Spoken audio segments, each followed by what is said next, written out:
കോന്നിയിലെ UDF സ്ഥാനാർത്ഥിയായി ജില്ലാ അധ്യക്ഷൻ കോൺഗ്രസ് അധ്യക്ഷൻ സതീഷ് കൊച്ചുപറമ്പിൽ തന്നെയാണ് രംഗത്തെത്തിയിട്ടുള്ളത്. എന്താണ് ഈ തെരഞ്ഞെടുപ്പ് ഇപ്പം താമസിച്ചു പോയി, എന്തെങ്കിലും തരത്തിൽ ബാധിക്കുന്നുണ്ടോ? യാതൊരു ടെൻഷനും ഇല്ല. തെരഞ്ഞെടുപ്പ് പ്രവർത്തനങ്ങൾ ഇന്ന് ആരംഭിച്ചു കഴിഞ്ഞിരിക്കുകയാണ്. രാവിലെ മുതൽ തന്നെ ഇവിടെ അതിൻ്റെ പ്രവർത്തകരും എല്ലാം തന്നെ ആവേശത്തിലാണ്. എല്ലാ പ്രവർത്തകർ എല്ലാവരും ഒരുമിച്ചാണോ?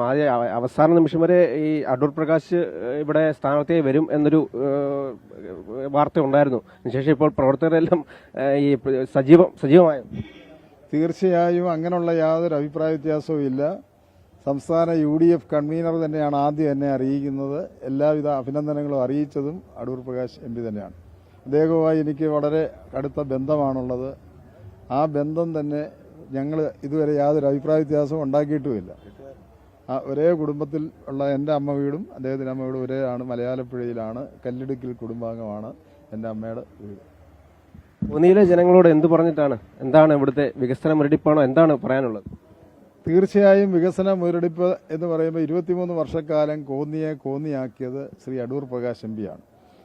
അദ്ദേഹം തുടങ്ങി വെച്ച പല പദ്ധതികളും ഇല്ലാതാക്കുന്നതിന് വേണ്ടിയുള്ള ശ്രമങ്ങളാണ്. ഉദാഹരണമായിട്ട് മെഡിക്കൽ കോളേജ് UDFൻ്റെ ഒരു സ്വപ്ന പദ്ധതിയാണ്. ആ മെഡിക്കൽ കോളേജിൻ്റെ അവസ്ഥ ഇന്ന് വളരെ പരിതാപകരമാണ്, പതറ്റിക് കണ്ടീഷനാണ്. കാരണം ഡോക്ടർമാരെ കാര്യമായി ഇല്ല, അടിസ്ഥാന സൗകര്യങ്ങൾ ഒരുക്കുന്നതിന് പരാജയപ്പെട്ടിരിക്കുന്നു. ഒരു ഡോക്ടർ തന്നെ ആ ചുവരയിൽ എഴുതി ഒട്ടിച്ചു, ജീവൻ വേണമെങ്കിൽ വേറെ എവിടെയെങ്കിലും പോയി ചികിത്സിച്ചോണം, ഞങ്ങൾക്കൊന്നും ചെയ്യാനൊക്കത്തില്ല.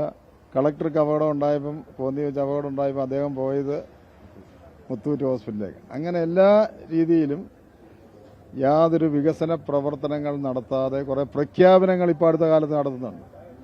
സംസ്ഥാന സർക്കാരിൻ്റെ ഖജനാവ് പൂച്ച വിറ്റ് കിടക്കുകയാണ്. 6 ലക്ഷം കോടി രൂപയുടെ കടബാധ്യതയുള്ളൊരു ഗവൺമെൻറ്, അടുത്ത UDF ഗവൺമെൻറ് വരുമെന്നുള്ളത് അറിഞ്ഞുകൊണ്ട് തന്നെയുള്ള ജനങ്ങളെ കബളിപ്പിക്കുന്നതിനുള്ള പ്രഖ്യാപനങ്ങളാണ് ഇവിടുത്തെ MLA നടത്തിക്കൊണ്ടിരിക്കുന്നത്.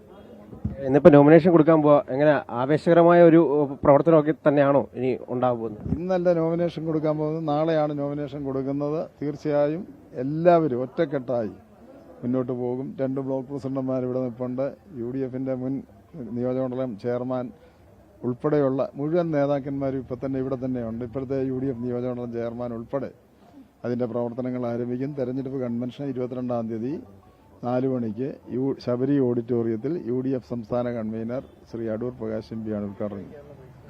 കെട്ടിവെക്കാനുള്ള പൈസ ഈ സഹോദരിമാരാണ്, ഡെയ്സിയുടെ നേതൃത്വത്തിലുള്ള തൊഴിലുറപ്പ് തൊഴിലാളികളാണ് തന്നിരിക്കുന്നത്. എന്താണ് അത്തരത്തിലൊരു കെട്ടിവെക്കാനുള്ള പണം കൊടുക്കാനുള്ള ഒരു താല്പര്യത്തിന് പിന്നിൽ? സാറിൻ്റെ പ്രവർത്തനം ഞങ്ങൾക്ക് ആവശ്യമാണെന്ന് തോന്നി. സാറ് ജയിച്ചു വന്നിട്ട് വേണം, ഞങ്ങൾക്ക് ഒരുപാട് കാര്യങ്ങൾ ചെയ്യാനുണ്ട്. ഞങ്ങളിപ്പം തൊഴിലുറപ്പ് പദ്ധതിയിൽ അനുഭവിക്കുന്നതായ ഒരുപാട് പ്രയാസങ്ങളുണ്ട്. അതിനൊക്കെ ഒരു മാറ്റം വരണമെങ്കിൽ ഞങ്ങളുടെ സാറ് തന്നെ ജയിച്ചു വരണം എന്നുള്ള പ്രതീക്ഷയോടുകൂടി തന്നെയാണ് ഞങ്ങളിതിന് തയ്യാറായത്. അതുതന്നെയാണ് കോന്നിയിലെ ജനങ്ങൾക്ക്, കോന്നിയിലെ പ്രവർത്തകരെല്ലാം ഒറ്റക്കെട്ടായി സതീഷ് കൊച്ചുപറമ്പിൽ തന്നെ സ്ഥാനാർത്ഥിയായി വന്നതിലുള്ള ഒരു ആവേശമൊക്കെ അവരുടെ മുഖത്തുണ്ട്. എന്തായാലും പ്രചരണ പ്രവർത്തനങ്ങളെല്ലാം വളരെ ആവേശത്തോടെ തുടങ്ങുകയാണ്. ക്യാമറാമാൻ രതീഷ് മാടബിഷലിനൊപ്പം കണ്ണൻ ദേവ്, അമൃത ന്യൂസ്, പത്തനംതിട്ട.